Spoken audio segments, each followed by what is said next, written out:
Welcome to the Rated Rabbi Sports Card Podcast, Season 2, Cards Against Time, Episode 12. Eternally, I am 10. I am your host, Rabbi Dave Spinrad, and one of my favorite principles of the Cards Against Time practice is Principle 5, play with your cards. Playing with our cards means spending time with what we already have and experiencing value beyond financial worth.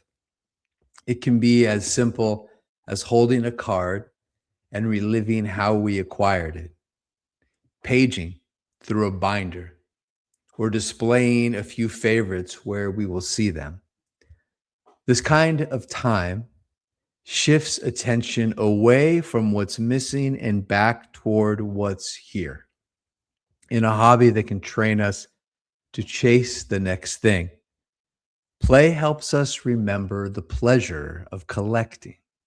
These small acts of play can return joy to the present tense and remind us that what we're looking for is sometimes already in our hands. One way of thinking about time is simultaneity, all time happening all at once, eternally. I am 10 years old. It's the summer of 1981.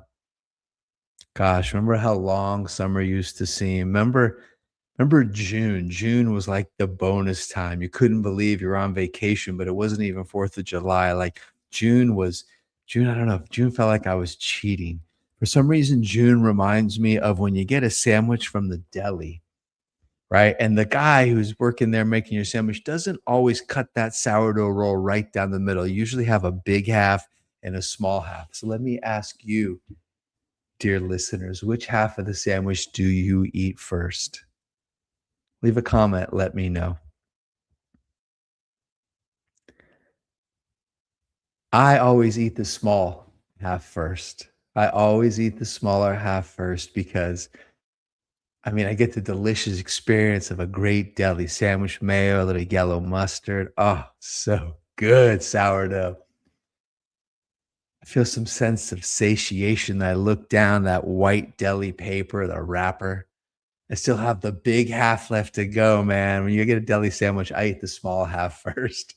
Let me know which one you eat first. So June is the small half of that deli sandwich, of the deliciousness, 2 weeks of summer vacation, and you still got June, July, August, all the way to Labor Day, man. Those were good times. Eternally, I am 10 years old. Simultaneity, all time happening at once. I'm riding my bike, Huffy bicycle, the incredible OG all-time buddy card collector Adam K and I on our way to Long's Drug, see if we can find some packs. 1981. 1981 is not a great set for tops. What 1981 is actually more notable for is it's the first time we saw some competition. First time we saw Fleer.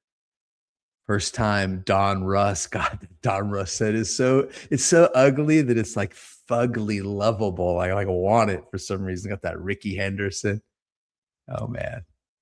And also like the same picture would have different captions. That was low budget. Topps was the king back then, but Topps 91 kind of comes out with it's not a terrific set. Typical 726 cards. If you recall the design, player's name, bottom border, along with that baseball cap. That's how you describe 1981 Topps. The one with the baseball cap with like the team name on the cap. Then in the other corner had the Topps logo kind of set within a baseball.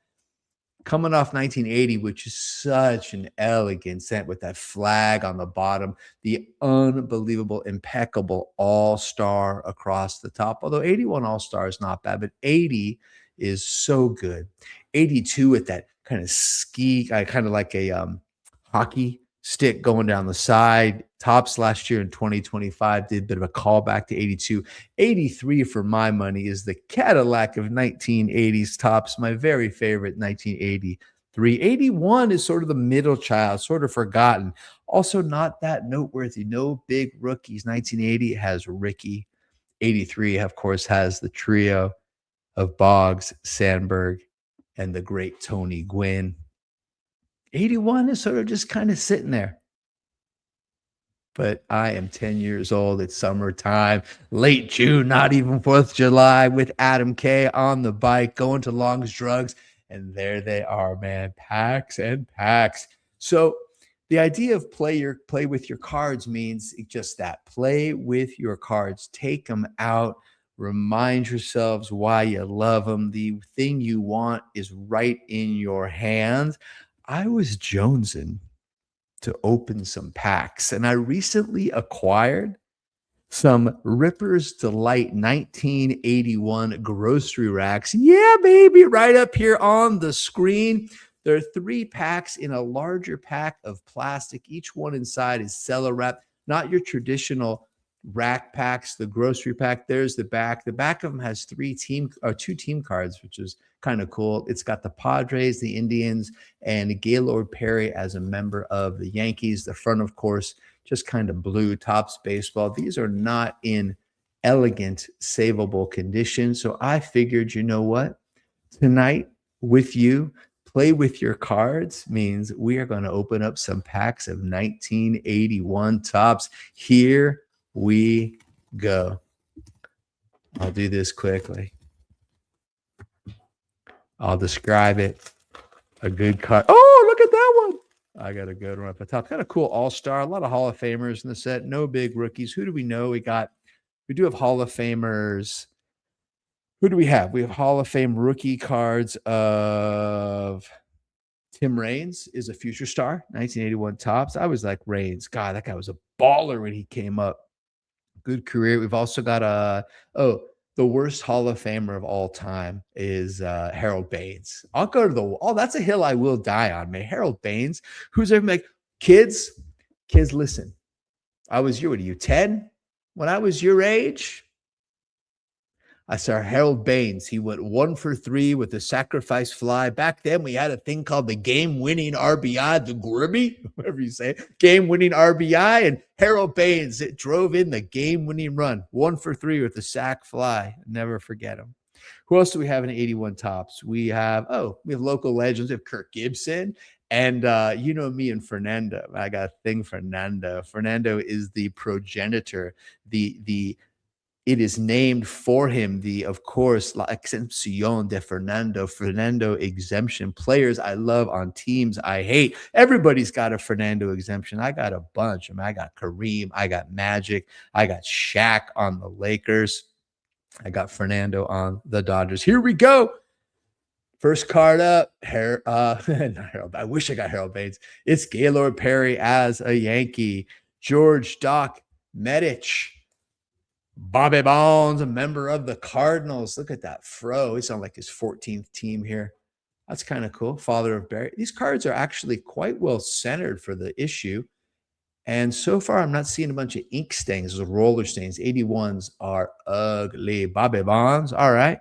Oh, there's a Hall of Famer, B-list Hall of Famer, not so beautifully centered, but Ted Simmons, member of the Cards. Kansas City Royals team card.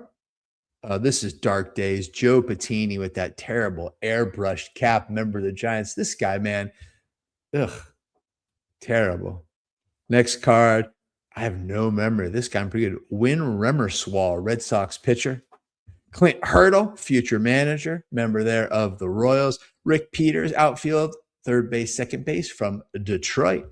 Oh, there's a good one. Louis Tiant, member of the New York Yankees. One of the coolest windups. I got to get a Tiant in a Red Sox uniform card. So far, highlights, we got Bonds, Gaylord Perry, and Louis Tiant.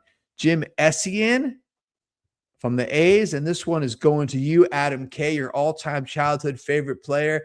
Dave Kong Kingman, King Kong NL All-Star across the top. Look at that terrible blue pinstripe Cub uniform. Kingman, an All-Star, on its way to you, Adam K. Not bad, not bad. Let's get a second pack going now. Play with your cards eternally. I am 10. It's so fun. You know what? Rather than going and spending a gazillion dollars on all the ultra modern, man, get yourself something that's not quite junk wax, but a step up. Some 81 tops, some 82 tops, 84, 85. 85 is fun. Man, 85 is such an 80s looking set, and it's got one of my favorite cards from the decade, the Dwight Gooden rookie. Yeah, don't tell me that tops traded is this rookie. A rookie card has to be pack pulled. Are you with me?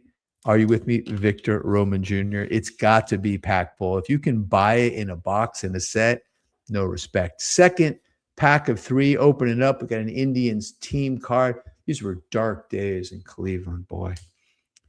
No memory of this guy, Seattle Mariner, Jim Anderson. I always like that Trident Mariners hat. Bad team, kind of a cool logo.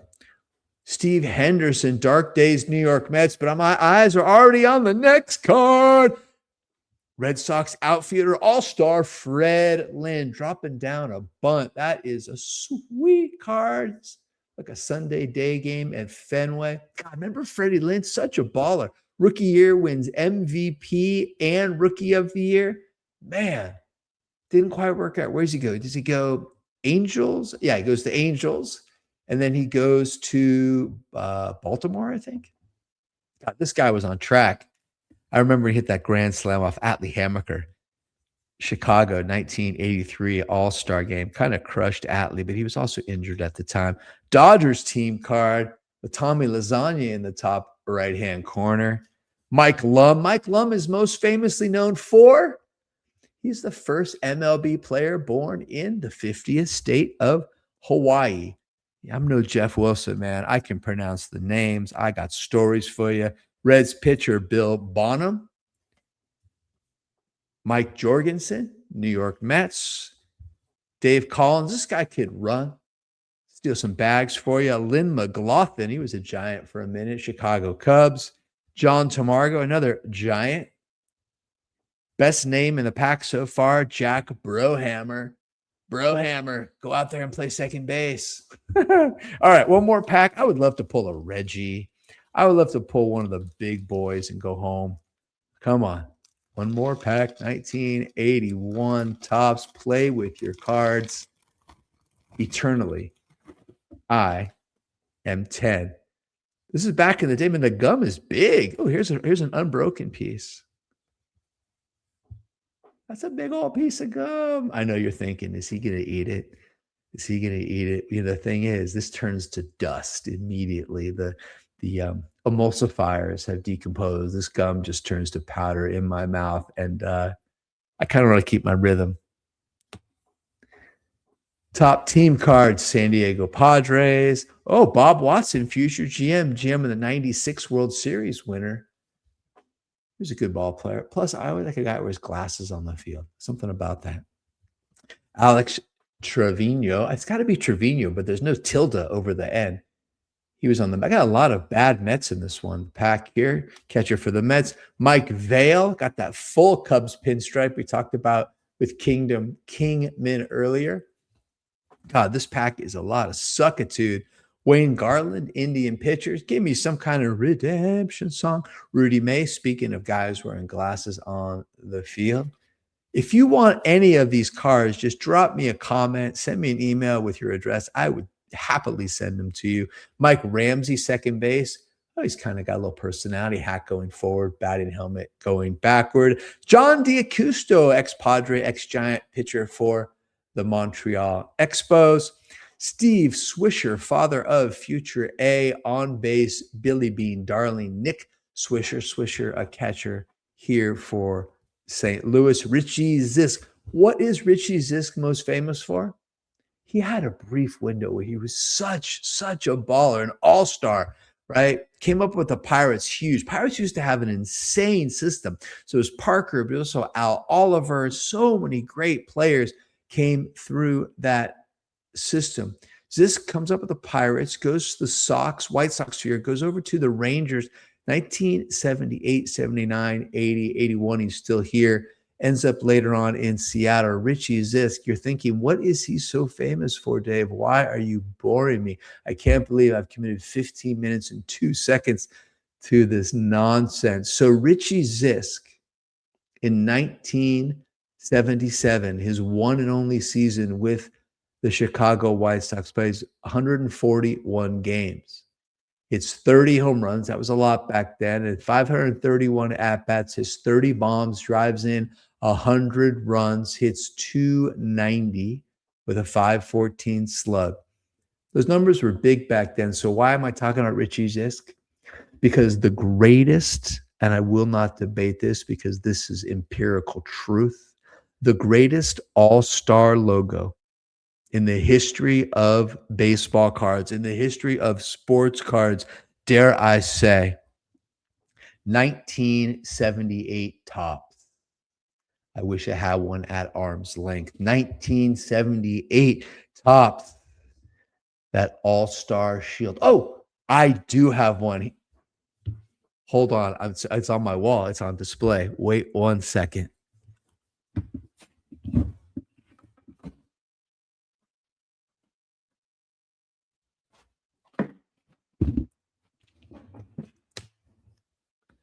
1978 Topps, the single greatest all-star logo of all time. Here it is on my 1978 card 200. Reggie Jackson, the all-star shield, only lived for 1 year, but made an indelible imprint on this young hobbyist's heart and mind. It is the greatest insignia of all time. Look, and also, you know me in this 78 Reggie. This is my number one card from the decade, and I won't argue about that either. It's perfection. Richie Zisk, you're wondering, like, where are you going? We're now at 17 minutes and 3 seconds. Richie Zisk is a 1978 All-Star after that one great season with the White Sox. He is an All-Star, but what did Topps do? Erroneously,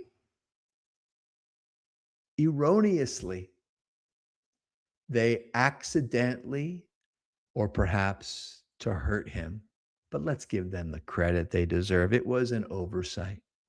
They left the All-Star shield off the Richie Zisk All-Star card. If you collect them, you can only have 17 with the shield, 9 in the NL, 9 in the AL, but you cannot get the Richie Zisk All-Star card because the Richie Zisk All-Star card does not exist. Oh, God. With all that in my head, you'd think I would know my kids' birthdays. Last two cards, Mike Cubbage, but I'm distracted. We are finishing with a banger. This is a nuke to a goon like me. The last card of the 36, card 36 of 36. Ladies and gentlemen, I present to you the 1981 NL All-Star of the one, the only, Michael Jack Schmidt. Come on, you cannot do better than that. This is when Schmidt was super MVP. Oh my God, this is prime Mike Schmidt. Look at that beautiful baby blue hat with the burgundy P on the chest. Mike Schmidt playing a little third baseman. You know what? I think he's the greatest living Hall of Famer. I know you're like, dude, you're a rabbi, you're not going to go Koufax. I love Koufax. But I think Schmidt, between his offensive and his defensive prowess, is the greatest living Hall of Famer. The back of the card tells us Mike led both leagues in home runs in 1980. This is peak Michael Jack Schmidt. It marked the fourth time he led NL in round trippers. In 1980, he hit 48 bombs, drove in 121 runs in 150 games, 548 at-bats, hit a robust 286. The last card, boy, play with your cards. Sometimes it means just finding a little Ripper's Delight in your collection and saying, I'm going to open up these packs. I'm going to share them with you. Schmidt, of course, is the highlight. We got another all-star in Mike Kingman, and we also got all-star in Fred Lynn. Semi-stars, Gaylord Perry, Bobby Bonds, and Luis Tiant. Wow, that was super fun. Thank you so much for tuning in. Be good and be kind to yourself. Be kind to others. And remember, it's just a ride. So long for now.